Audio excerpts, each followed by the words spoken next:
del Berrueco.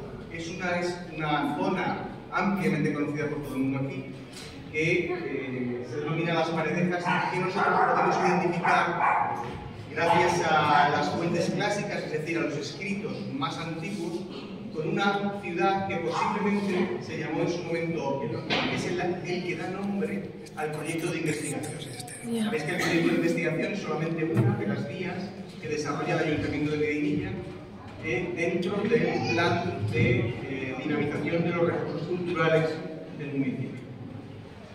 Este trabajo empezó en 2021, que es cuando comienzan los primeros hallazgos. Hasta entonces no se había excavado el yacimiento nunca antes, y todos los hallazgos que existían eran de casualidad o por recolección de la gente que trabajaba el campo en aquel entonces. Por primera vez se hace una distribución, como veis, estos colores que veis son sondeos, es decir, agujeros que hemos ido haciendo en la zona de las plataformas superiores del cerro. No del cerro como tal, sino del cerro de lo que denominamos como las bases.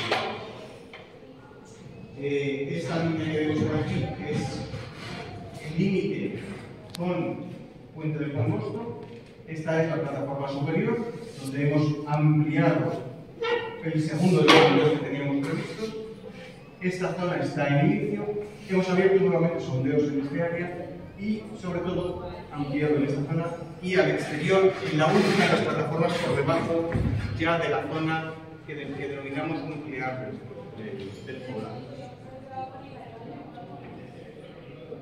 Estos son los sondeos de este año. Las ampliaciones se han ido realizando y que permiten caracterizar la secuencia de ocupación del cerro dentro de una cronología, es decir, de un tiempo muy largo de ocupación de más de 700 años y con una serie de elementos que ya nos empiezan a permitir hablar de ciertas características específicas de este poblado. Para hacer este trabajo, quien realmente ha estado al frente de las excavaciones a pie de cata arqueológica, como decimos, ha sido Victoria Martínez, con Alfredo Mederos y con Charles Basor han sido los directores de campo de esta campaña de investigación, y en la parte de la interpretación arqueológica va a ser ella quien nos dé este trabajo. Hola, buenas tardes. Yo tengo un tono de voz así un poco bajito, entonces si no me oís, pues decídmelo, ¿vale? Y me esfuerzo un poco más.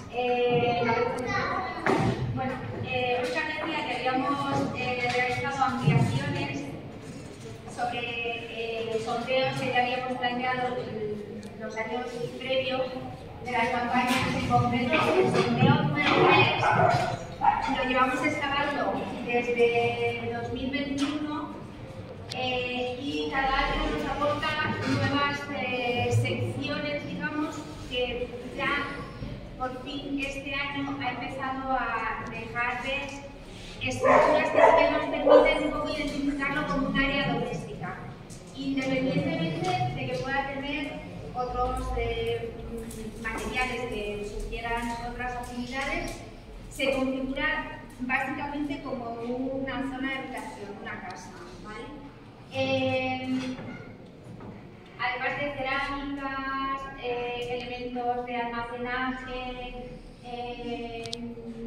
manos de poder asociadas a molinos, todo lo que sería el repertorio de una vivienda habitual de estas cronologías. También empezamos a tener otros elementos metálicos, como pequeñas herramientas, buzones, agujas de figuras y tal, que, bueno, pues, su estudio aportará una cronología, ¿vale? Y que configuran también pues, todas esas actividades asociadas a la vivienda. ¡Oiga! ¿Ha salido? Al revés. Perdonad. Esto se cambia rapidísimamente. Bueno, para poneros un poco en situación de cuál es la evolución de lo que vais a ver, esta vivienda se encuentra en una zona con una pendiente muy pronunciada. Entonces, los restos en superficie que han llegado son mínimos, o sea, solamente queda, digamos, la parte más inferior de lo que sería el suelo de ocupación, ¿vale? Tenemos, esto digamos que sería visto desde el sur, ¿vale? Nos queda el resto de un muro que se pierde mucho, pero que sí que lo continuamos, lo podemos seguir hasta el final del sondeo. Aparecen algunas trazas de muros intermedios que permiten interpretar un acondicionamiento de esa ladera para ubicar en ella una vivienda a base de un sistema escalonado. ¿Vale? Nos quedan aquí restos de otro muro, ¿vale? Y este, con un espacio intermedio que hemos identificado como una zona de paso y que está de alguna forma sirviendo de contención a lo que sería el suelo de la parte superior de esa primera habitación, ¿vale? De tal forma que ese muro permite hacer una habitación, digamos, a dos alturas.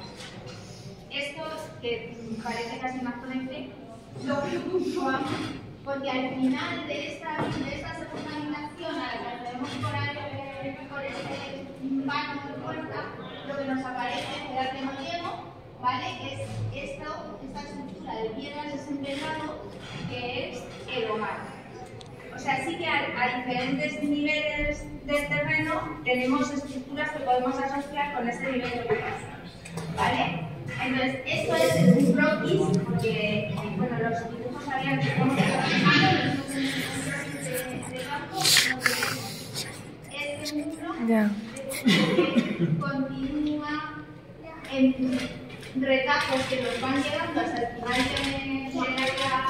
de la vivienda, con ese pase que permitiría asentar este suelo a una cota más alta y el hogar en su posición en la segunda habitación.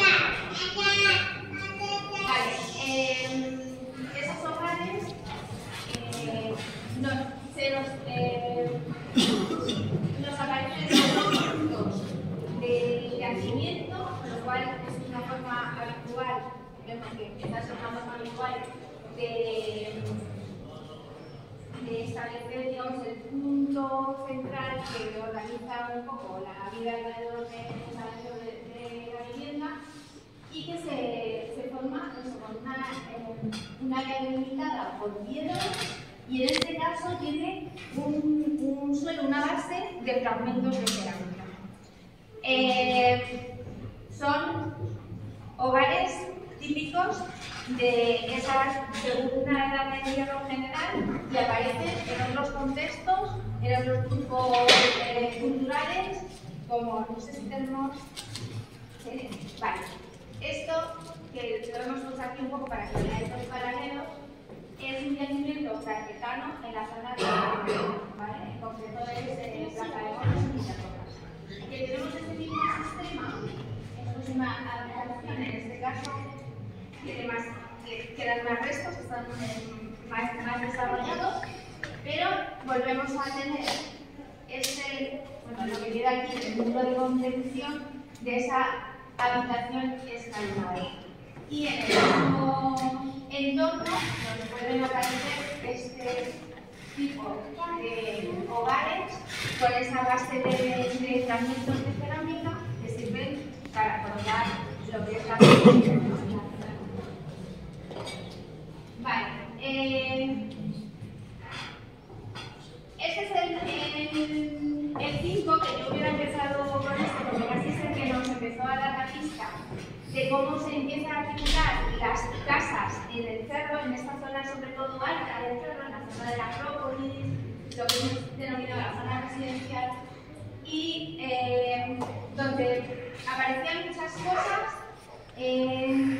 muchas piedras trabajadas, muchos niveles más o menos homogéneos, pero con cosas por debajo, que era un poco un batiburrillo porque realmente está muy fragmentado. Está muy fragmentado porque, fijaros, lo alto que aparece. O sea, está prácticamente las piedras de las estructuras están prácticamente al levantar la primera capa de terreno. ¿Qué pasa con esto? Toda esta zona se ha cultivado.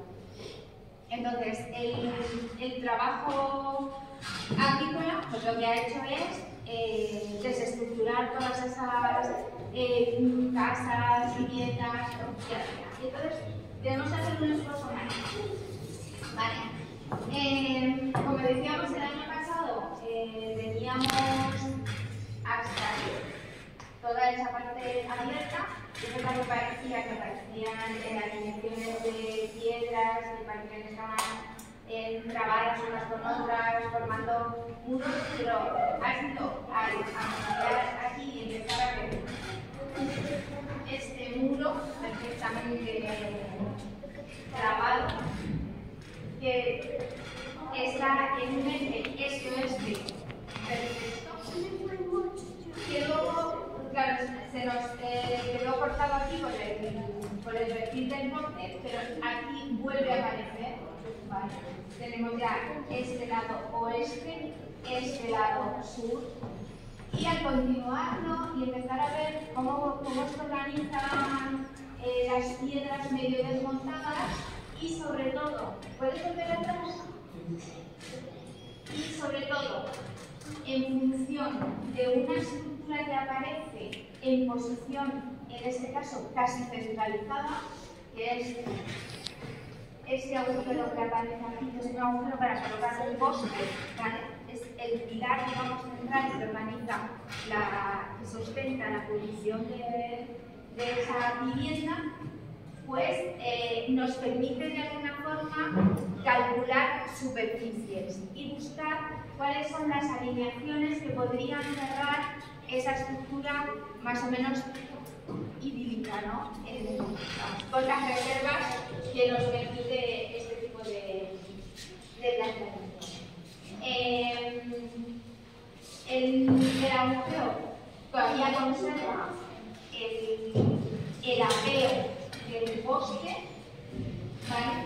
Y las piedras que lo están rodeando, digamos, están marcando, son planas, están completamente cortadas en plano, y están marcando el nivel del suelo. Ese es el suelo en el que ellos estaban pasando.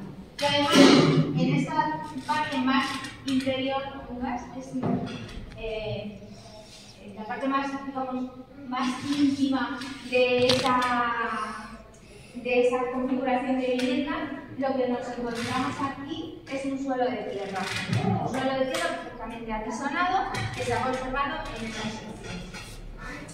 Vale, entonces ahora sí puedes avanzar. Vale. ¿Qué otras cosas vamos buscando para intentar cerrar esta estructura? ¿Cuáles son las alineaciones de piedras que, aunque muy desmontadas, presentan características suficientes como para intuir que eso podría ser parte de un muro? ¿Vale? En este caso, estas tres piedras, que bueno, realmente tenemos que trabajar un poquito más para allá, que están alineadas, pero en este caso aparecen careadas, o sea, tienen una cara que está trabajada para hacer un frente, y además, fijaros cómo se engatillan unas con otras, se imbrican, ¿vale? Entonces, ahí tenemos parte del muro que posiblemente fuera el cierre este, que es el más desmontado, que digamos, configuraría esa vivienda. ¿Puedes, por favor? Bueno, además de todas estas cosas, también de ahí proceden materiales que, por supuesto, pues, nos permiten intuir que se están realizando actividades domésticas. En este caso, Oscar, perdonad, está del proyecto. Ya, nos ha girado al pasar. O sea, que a lo mejor es más difícil que nos entiendan. Bueno, esto que estamos volteando es un bonus, una mesa de tela. En este caso es muy interesante porque aparece decorada. Vale, todos los frentes más estrechos, tanto los superior e inferior como los laterales, aparecen con estas marcas que bueno, son difíciles de leer. Es verdad que en otros sitios aparecen decoraciones similares, no son estrictamente figurativas, tampoco son estrictamente geométricas, están muy gastadas. No sé, una de las cosas que nos planteamos es la posibilidad de que sean de alguna forma cálculos para mirar, o no sé, es algo que tenemos que madurar un poco más, porque realmente es verdad que en el mundo ibérico o luego ya más adelante en la romana sí que aparecen pues eso, estrellas, eso parece más pues a un ástago, pero te da la sensación de que es algo más, que es una cuenta, ¿no? Que no es estrictamente solamente una decoración. Y bueno, pues es también una de las líneas de trabajo que tenemos a día de hoy. Buscar paralelos incluso actuales, plantear pues eso, con gente que todavía hace trabajo tradicional de tejidos, ver si realmente tiene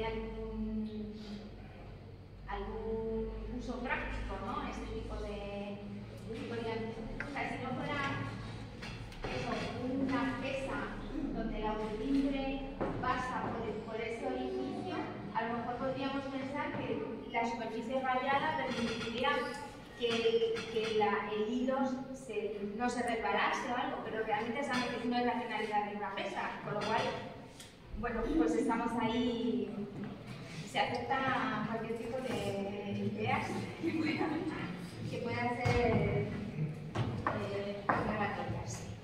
Bueno, junto con esto, no sé qué hay después. Vale. Como en el otro caso, hemos marcado un poco para hacerlo un poquito más visual por dónde irían, ¿vale? Esos muros, continuándolos incluso por las zonas donde todavía no hemos excavado, ¿vale? Pero tendríamos, clarísimo, estos muros y un cierre que no somos capaces de identificar muy bien uno u otro, ¿vale?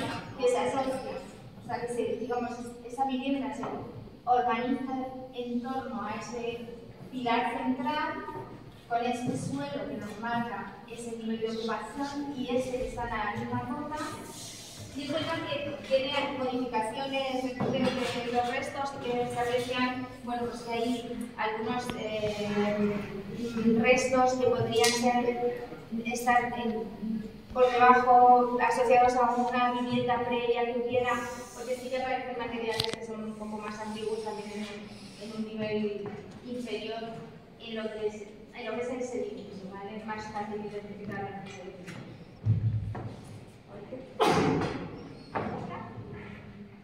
Bueno, esa es una reconstrucción hipotética de cómo sería la casa. Hay otra serie de piedras al exterior que podemos interpretar también como que es otro agujero de poste, ¿vale? Que también podría estar indicándonos, porque sí que se queda fuera de todas las posibles alineaciones del entorno, y podría estar indicándonos una zona exterior. Al exterior ya hemos visto, bueno, ahora lo veremos, que tienen acondicionamientos también, o sea, tienen sus preparados con tejadillos que sobresalen de las fachadas, que están también sujetos por puntales, que permiten, pues eso, no salir directamente, sino tener una cubrición sobre la puerta. Y estos agujeros de bolso podrían indicar también que en un acceso que no hemos encontrado, no sabemos por dónde se entra, pues a lo mejor se entraba por aquí y tendría igualmente este acondicionamiento especial. Siguiente.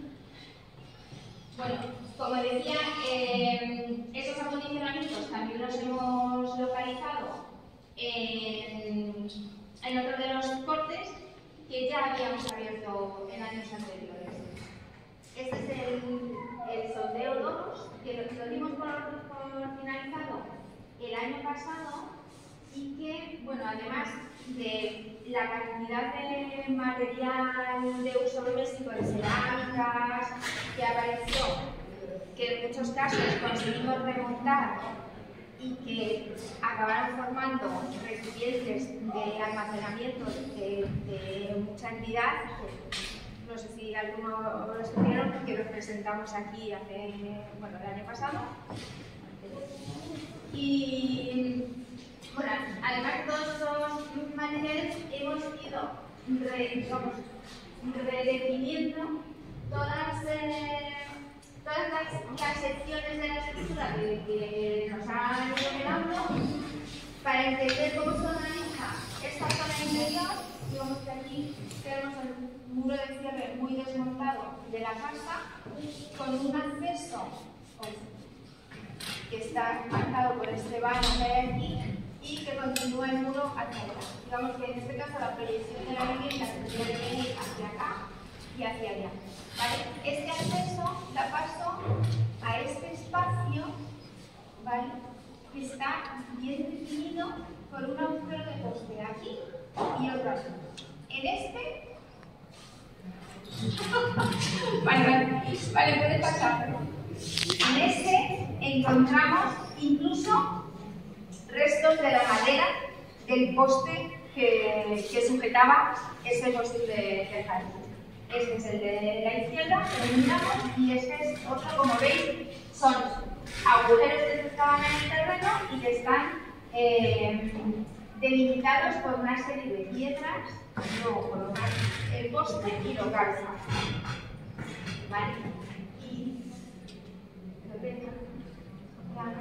bueno, y esta es este no se ve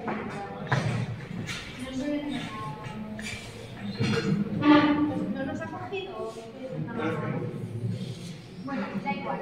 Bueno, como veis aquí hemos marcado dónde están las caras de las piedras que conformarían ese muro y que por supuesto pues nos faltan secciones, ¿vale? En este caso aprovechan un afloramiento rocoso para integrarlo dentro del muro. Por aquí gira, por aquí esa parte está súper desmontada y esto sería el acceso. Esto es una piedra que está completamente vertical y que es producto de la parte de la vertebra. Esa nos la mostró esto. Vale, sale por aquí esta especie de espacio que está marcado por esos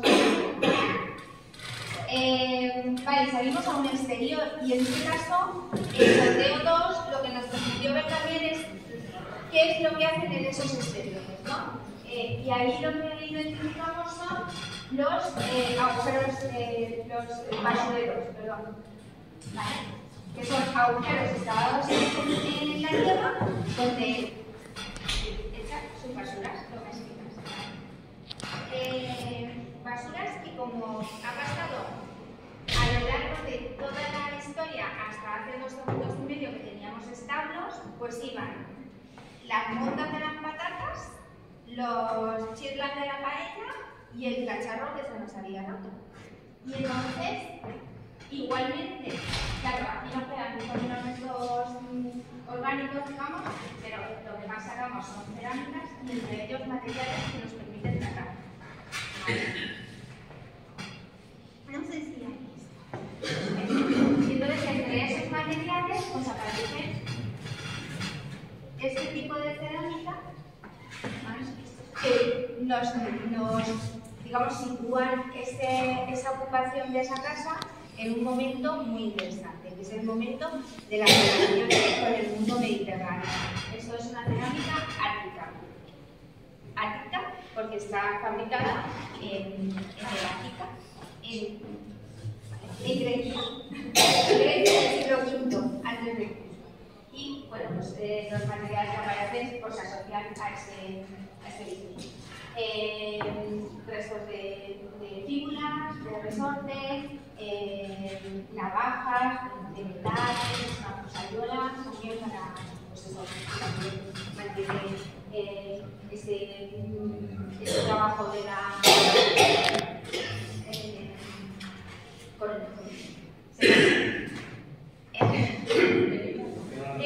vale, gracias. ¿Vale?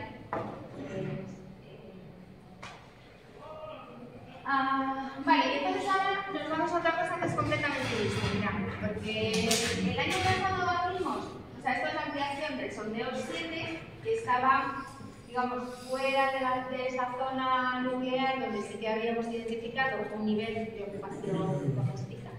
Vale. Hay más cosas, pero eso, es una zona de habitación. Y aquí lo que nos aparecía, eso está más hacia el norte, o sea, más hacia el norte de Línea. Y esto lo que nos aparecía era una estructura de piedras de tamaño muy considerable que aparecían amontonadas alrededor de lo que nos parecía una cámara, un pequeño agujero que tenía una encina quemada en el interior. ¿Vale? Al retirar todo esto, pues aquello tenía cierta forma y por paralelos interpretamos, o sea, hay estructuras que se parecían a eso y que respondían a estructuras de herramientas. Y así lo pensamos. Este año, al ampliar, pues nada de estructuras de enterramiento, lo que tenemos es una planta de un mega edificio, una planta cuadrangular de un edificio que tiene unos muros de en torno a 1,60 m de ancho, ¿vale? Que tiene un acceso por este lado que se ve ahí en esas lanchas planas, en esas rosas planas que han colocado, y que parece a priori que está exento, no hay nada alrededor, o sea, no es para una muralla ni nada. Porque eso, sabemos estructural, es verdad que por aquella parte parece que tiene como algunas piedras de más, pero también estamos en un momento en el que todavía nos queda retirar parte de los derrumbes y tal. O sea, la planta todavía no está demasiado clara, pero sí que sabemos que es eso, una planta rectangular que en principio está aislada. Fijaros el frente perfectamente marcado que tiene este muro norte. Este es verdad que está más desmontado, pero podemos perfectamente ir viendo ese frente exterior del edificio.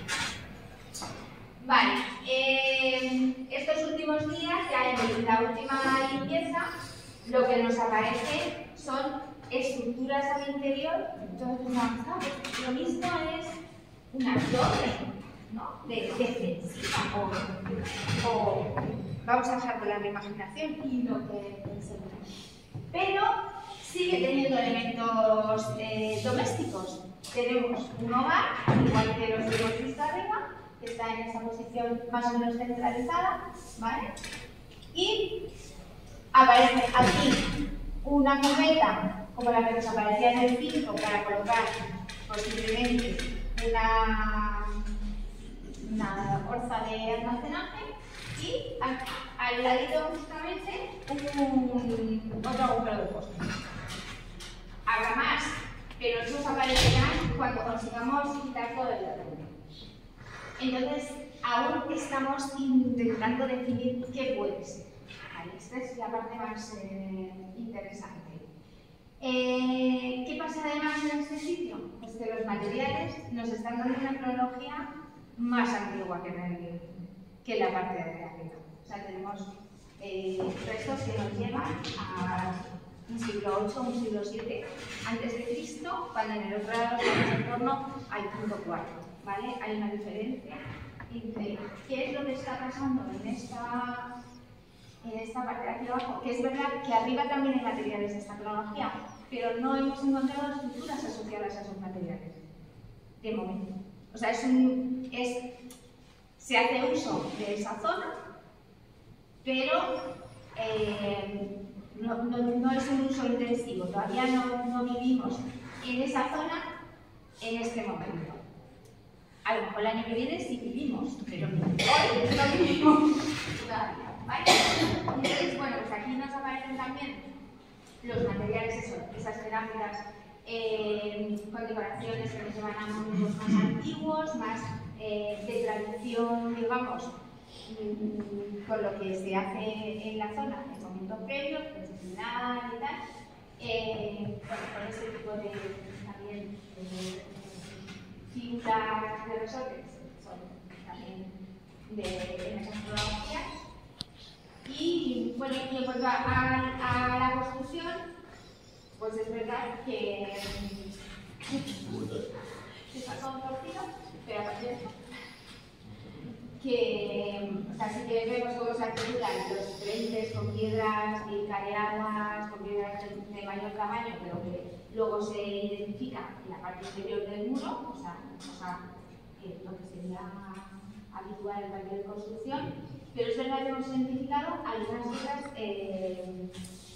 pues también que le dan medio pensamiento más a la construcción. Por ejemplo, encontramos piedras que están cortadas, están trabajadas en forma de cuña, para ir remetiéndola entre las piedras para que vayan asentando mejor. O en este caso también vemos cómo se engatillan las piedras para ir encajándose unas con otras.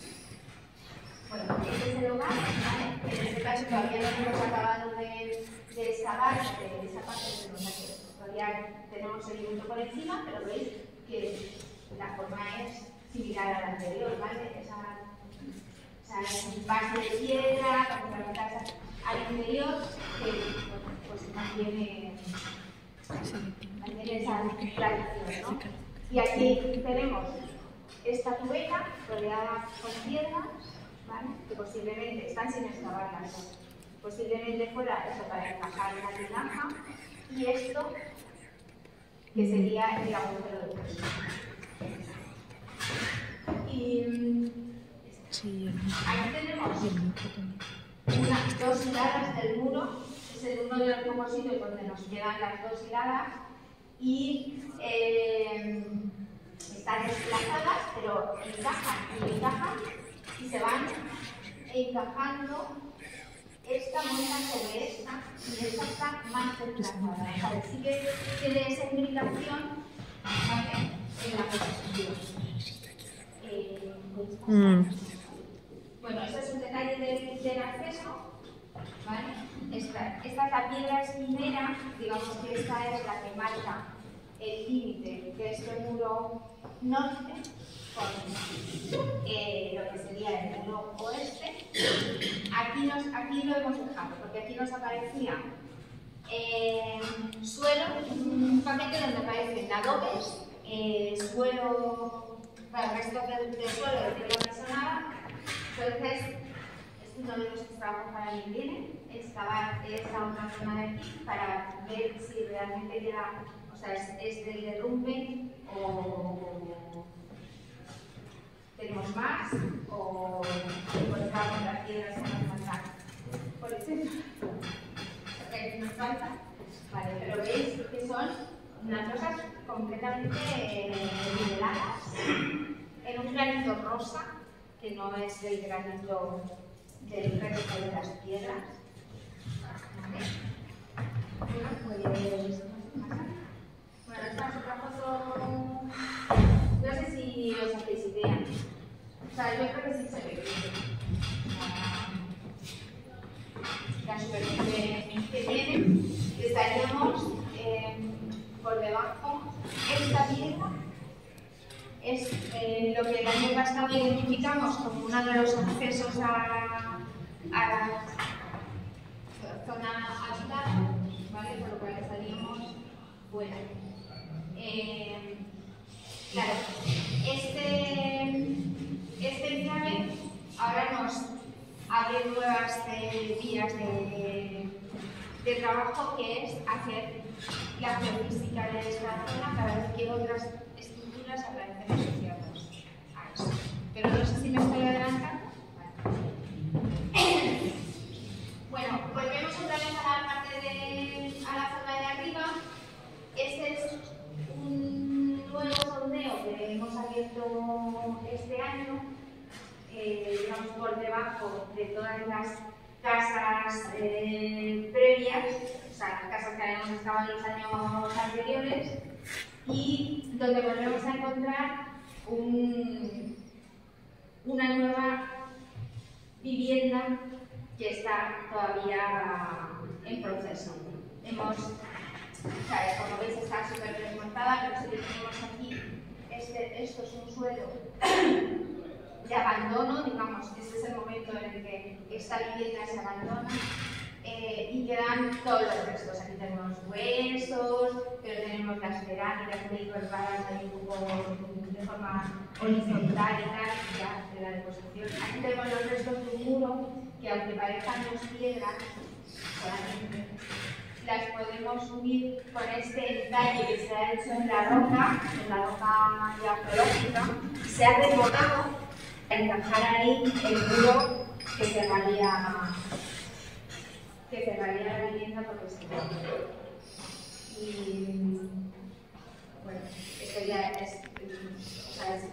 vuelve a ser otra vez ese origen más moderno, donde tenemos estas películas en Omega ya que están realizadas en bronce, pero ya aparecen las agujas en hierro, y luego elementos singulares como esta querolilla, una bola de barro, entre otras cosas. Más cosas. Bueno, ahí hemos marcado por dónde iría ese muro con ese detalle en la roca. Y esto, nuestro trabajo del año que viene, es ampliar hacia allá, a ver si realmente encontramos por dónde cierra esto, ¿vale? Porque estas piedras que aparecen, que parece que están también medialineadas, realmente siguen manteniendo materiales por debajo, con lo cual interpretamos que es el derrumbe del muro que pueda estar por detrás, por dentro del muro. Y este es el último que hemos abierto. Esto lo hemos abierto justo muy cerca del sondeo 4, que es uno que se abrió el año pasado, y aunque realmente solamente localizamos basureros, el contenido de los basureros era tan interesante que, sumado a los datos que nos está dando la geofísica, que parecía marcar una zona de altas alteraciones, pues hizo que colocásemos este sondeo, que realmente ya veis que lo único que hemos es empezado a vislumbrar por aquí una mancha tan oscura, ¿vale? Pero que en el basurero asociado a este punto sí que aparecían muchos restos que podrían estar relacionados con una industria metalúrgica. Aparecían muchas escorias, limpiezas, y entonces, bueno, pues vamos a ampliar por ahí a ver hasta dónde llegamos. Y bueno, vale, esto es un poco la seriación de cerámicas que tenemos. No sé si las veis, están tan sinuosas que tenemos cerámicas que están peinaditas, o sea, decoradas. Pero lo mismo como son tan pequeñas. Con peines, en bandas horizontales, dientes, con pequeñas otras, ¿vale? Que se van encajando.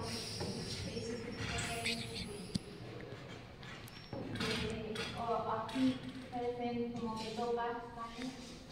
Decoradas, con líneas súper sinuosas, súper marcadas, ¿vale? Que es lo que está más, digamos, relacionado con ese mundo tradicional de la zona, ¿vale? Las estas de peines, las osas, Y luego lo que empezamos a encontrar son otro tipo de cosas que nos indican esos contactos con el mundo mediterráneo. Empezamos a ver esa decoración. Vale, estas decoraciones que son de este tipo de decoraciones. Mirad, esto es mundo griego, ¿vale? Estas que se asemejan a estas, ¿vale? Estamos ya en un mundo de contactos, que esto mejor nos lo va a explicar Maribel. Esta parte vamos a dejar a Maribel, que es nuestra especialista. Nosotros solamente apuntamos que los contactos son muy intensos y que seguramente todo esto tuvo más repercusión que la propia repercusión en el material y fue más allá e influyó realmente en las ideas y en cómo estos pueblos fueron cambiando su forma de ser y de entender el mundo y las relaciones entre ellos a través de esos contactos. Están todos contados, sí. Bueno, pues Óscar me ha pedido hablar. Habla de lo que sepas. Y lo que he preparado es, bueno, pues un poco una interpretación de lo que significa este minúsculo trocito de cerámica ática, en tanto que ha sido fabricado en Atenas en el siglo V y ha venido a parar a la otra orilla del Mediterráneo, a la lejana Iberia, que le llamaban ellos a todo el país, y a su todavía más lejano y exótico occidente, como era esta zona. El trocito este... Todos son de aquí, todos son de aquí. Este apareció en prospección, este primero de aquí apareció en prospección en los años 80, este apareció el año pasado en la Casa 2, dentro de los basureros, y este último ha aparecido dentro del agujero de poste grande de la Casa 5. Bien, pues a estos trocitos de vasija les llamaban los griegos que las fabricaban ostrakon, que quiere decir concha, porque las vasijas eran combas, mazudas todas, entonces normalmente son trocitos combos que recuerdan a las conchas marinas. Y casi seguro que la que tenéis en el medio pertenece a un kilix, una copa que se utilizaba para beber, pero para beber de manera ceremoniosa. En los banquetes que celebraban ellos, que eran comunes en toda Europa, pero los conocemos mucho mejor en el mundo de ellos, de fraternidad masculina, se celebraban con ocasión pues de algún triunfo deportivo o a veces con motivos políticos, en fin, pues para estrechar lazos, planear estrategias y a veces pues simplemente para reforzar los vínculos de amistad y fraternidad. Bien, esta vasija tiene el nombre kilix. Cuando en latín hizo la palabra se le llamó calix, y en español le llamaríamos cáliz, pero como estamos acostumbrados a llamar cáliz a los de la misa, que tienen otra forma, pues mantenemos el término griego. La cerámica que hicieron los griegos entre los siglos 6, sí, un poquito 7, pues sobre todo 6 y 4 a.C., es una cerámica de una calidad extraordinaria, un producto de superlujo que se vendía por todo el Mediterráneo, muy deseado por las élites, que eran quienes podían pagar este artículo, como digo, de superlujo. Las había con más o menos decoración, lo que las hacía más o menos caras. Desde ninguna, como la que vemos en la copa superior, hasta decoraciones refinadísimas, como la que vemos en la copa inferior, que está pintada por un pintor muy famoso, de muchísima calidad, que se llama como mi padre, Eufronio. Entonces, en Google podéis buscar copas de Eufronio y además aquí se ve la firma. Si se pudiera aumentar, es que por aquí la firma en este rinconcillo. Bien, lo que nos ha parecido a nosotros es un trocito tan pequeño que no sabemos si la vasija estaba decorada o no y si era más cara o menos cara, en fin, por razón de lo pequeño que es. El hecho de que nos haya aparecido solo un trocito, no más.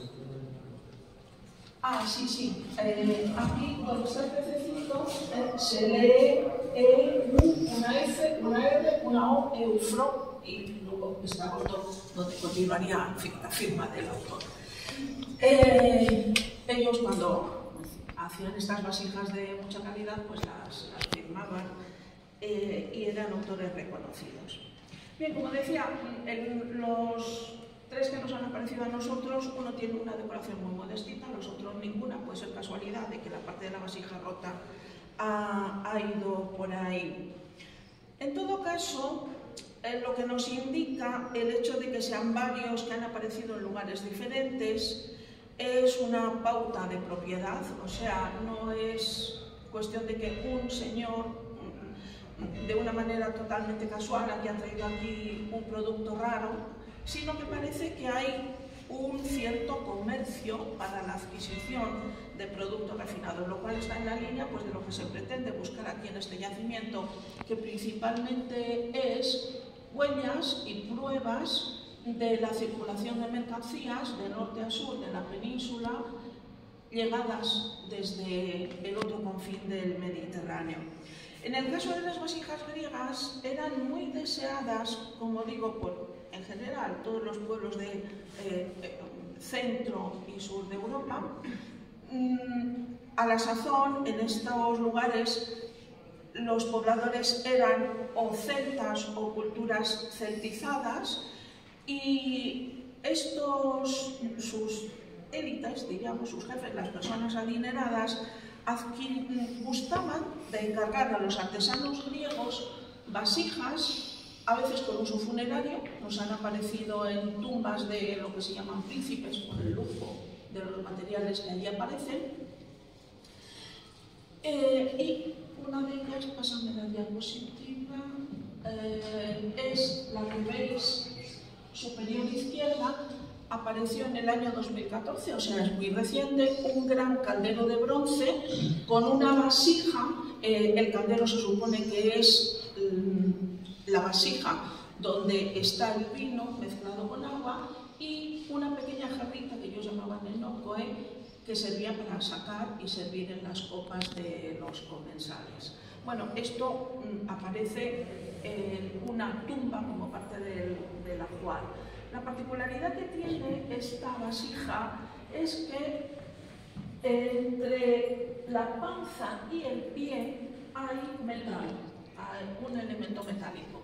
Y se ha visto que, especialmente en territorios celtas, cuando de estas vasijas griegas se rompía algún trocito, la costumbre era arreglarlo con algún aplique de metal, de oro o de bronce, y parece ser que este es el caso. Es posible que al haber viajado desde tan lejos, porque esto apareció en Francia, cuando se excavaba, se estaban haciendo obras por un centro comercial y hubo que hacer prospección arqueológica, y salió, al haber viajado desde tan lejos, pues que el pie se hubiera desprendido y lo restañaron con elementos metálicos. Los trocitos que nos han aparecido a nosotros, que son únicos, pertenecen a vasijas que luego fueron arregladas, pues no podemos saberlo. En fin, estamos justamente intentando saberlo, haciendo las excavaciones arqueológicas en una zona en la que todas estas cosas las conocemos menos. Bien, pues estas vasijas las que nos aparecen en estos territorios celtas, sobre todo en ambientes funerarios, pertenecen al servicio del vino. La bebida habitual de estas culturas era la cerveza, la bebida de diario, por así decirlo. El vino todavía no se cultivaba aquí, se importaba y era otro artículo caro y de lujo. ¿Por qué las ponían en sus ajuares funerarios? Pues probablemente como elemento de prestigio y por el exotismo y por la carestía de la adquisición tanto del propio vino como de las vasijas. Bien, en el mundo ático, como digo, estas vasijas, el kilix, la copa esa ancha con asas y jarritas como esta que tenemos aquí, se utilizaban en los banquetes masculinos, en el servicio del vino. Normalmente para beber se utilizaba la vasija que veis a superior derecha, que se llama estifo, que tiene más sentido, en fin, se parece más a un vaso y la ergonomía para beber es mejor. Y las copas kilix, que son muy anchas, podéis ver cómo, bueno, si se puede montar un poquito, la sujeta en la mano el comensal. Son copas que tienen mala ergonomía, no las encontramos dibujadas en los vasos, sostenidas de manera diferente cada vez, porque al parecer la cuestión era que cada uno, entre comillas, se arreglaba como podía. Esto normalmente suele significar que saberse manejar con un elemento incómodo es un plus de elegancia social. Algunas veces vemos que beben en ellas, pero aquí, como veis, en una misma escena, beber lo hace, se ve en el comensal de la izquierda del estifo, la copa con fondo, y el otro comensal la tiene sujeta en la mano. El de la derecha tiene un estifo en la mano, que seguramente el que bebe, y... a ver, no veo yo muy bien. Vale, pásame la diapositiva. Bien, aquí vemos más posibilidades de sujetar la copa. En este caso, ahí, sí. ¿Veis cómo la tiene sujeta como buenamente puede? Y el otro la tiene en una posición de juego. Estas copas sí que se utilizaban para beber, lo sabemos porque solían estar decoradas en el fondo, y según el comensal iba bebiendo, se iba descubriendo el fondo. Y solían tener en ese fondo, que se llama tondo, pinturas muy llamativas y muy chocantes para que resultaran una sorpresa cuando el comensal iba bebiendo, sobre todo si era un invitado y era la primera vez que veía la copa. Entonces sí que se utilizaban para beber, pero siempre con ese plus de sorpresa, y sobre todo se utilizaban para hacer un juego de sociedad que se llamaba el pótamo, que consistía en girarla y por el movimiento centrífugo expulsar gotas de vino que tenían que ir a una diana. Era dificilísimo y conseguirlo, pues en fin, era, como digo, señal de haber tenido una educación muy exquisita. Bueno, ¿cuánto de esto llegó hasta aquí con la copa de... se rompió y dejó esta huella? Pues no lo podemos saber. Tampoco sabemos muy bien cuánto se bebía de vino. Sí que sabemos que había banquetes con vino, pero la bebida habitual era la cerveza. En todo caso, resulta muy estimulante pues haber encontrado una prueba de comercio cosmopolita, que trae mercancías desde muy lejos, que además al aparecer en varios lugares diferentes parece resultar una pauta, no una extravagancia de una persona. Y al ser del siglo V, pues a mí en particular, se lo comenté a Óscar cuando me dijo que era ostras, de esta época, pues me resultó muy emocionante el pensar que Atenas es una ciudad. En fin, tenía muchos habitantes, pero podía ser todo lo más como la actual Salamanca, un sitio donde prácticamente todo el mundo se conocía. En esta ciudad se fabricaron las copas que dejaron aquí este resto.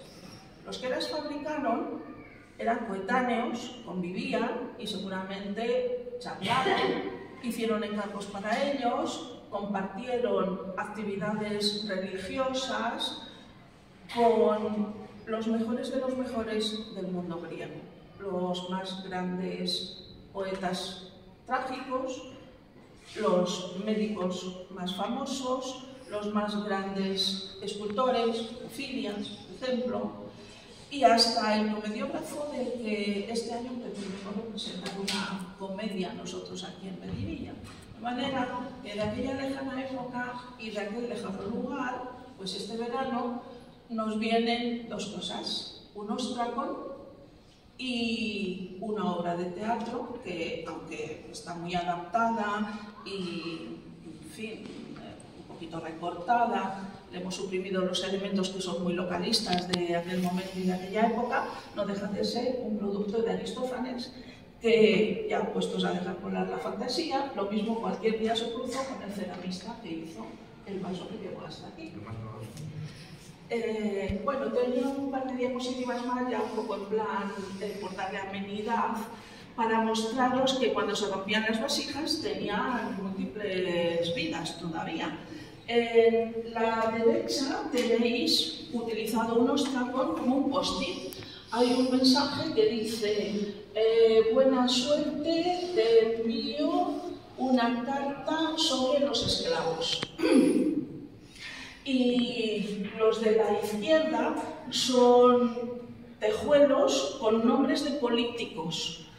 Los griegos de esta época tuvieron una institución que se llamaba el ostracismo, justamente porque se utilizaban los ostracón para practicarla, que era la posibilidad de expulsar de la ciudad a un político que se hubiera significado excesivamente, o bien para bien, es decir, que hubiera podido incurrir en excesiva vanidad y narcisismo, o directamente para mal, que hubiera incurrido en malversaciones, en telas, etc.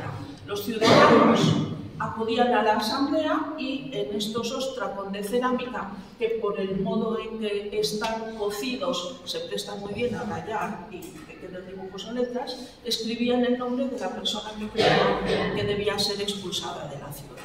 Entonces aquí tenemos los nombres de Temístocles, Neocleos, hijo de Neocles, en las tres, arriba, izquierda, arriba, derecha y abajo, derecha, todos para Temístocles, y el de la izquierda dice Hipócrates, hijo de Anaximandro. Bueno, como los seres humanos siempre han sido iguales, pues ya como anécdota cierro diciendo que de los que más se conservan es del personaje de Temístocles, hijo de Neocles. Y además fueron escritos por muy pocas manos, es decir, estaban preparados de antemano para repartírselos al público porque alguien hizo una maniobra de desprestigio contra este hombre, lo que clásicamente llamaríamos un puchelado. Y bueno, pues, en fin, de todo este mundillo, pues a nosotros nos han llegado estos pequeñitos fragmentos que esperemos que en sucesivas excavaciones sean más y más bonitos. Vamos a cerrar un poquito ya con esa seriación de lo que ha sido, de lo que sabemos hasta hoy del contexto de la excavación.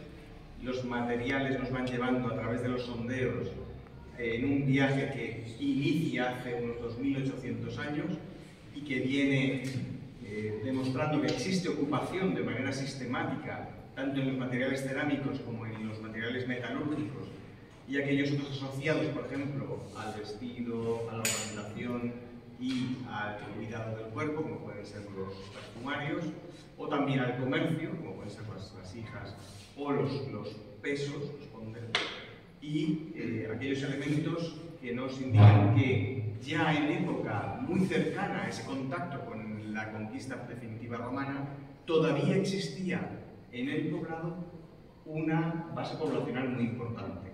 Es decir, durante casi 700 años, durante todos esos siglos, el poblado estuvo ocupado y en él sucedieron numerosas transacciones económicas, revoluciones sociales, etc., que todavía solamente podemos entrever.